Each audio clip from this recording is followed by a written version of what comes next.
The bus stop was empty when I noticed him. Curled up beneath the bench, a tiny kitten sat perfectly still. The night air was cold, and every time a car passed, he pressed himself closer to the ground. He wasn't crying. He wasn't moving. Just waiting. Each time headlights slowed near the stop, his head lifted slightly, then dropped again when the car drove on.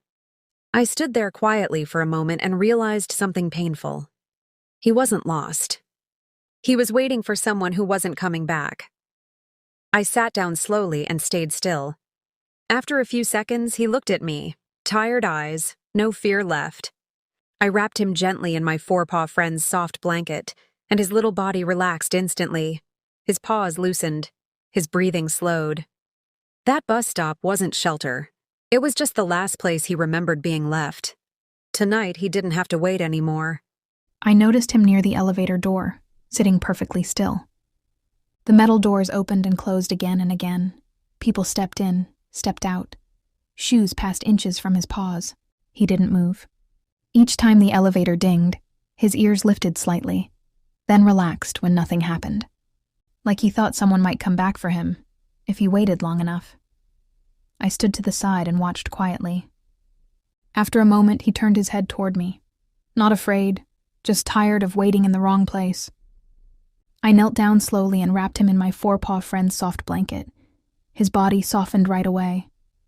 His eyes closed like the noise finally stopped. That elevator wasn't taking him anywhere. It was just the last place he remembered being with someone.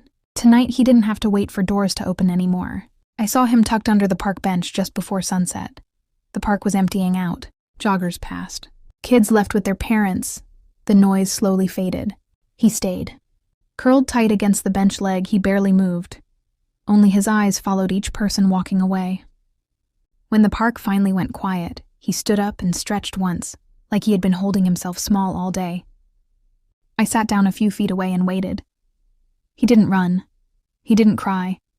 He just looked at me, tired, unsure, done with hiding. I wrapped him gently in my FourPawFriends soft blanket, and his body relaxed like he had been waiting for that moment. His tail loosened. His eyes closed. That bench wasn't comfort. It was just where he stayed because everyone else left. Tonight, he didn't have to be the last one anymore.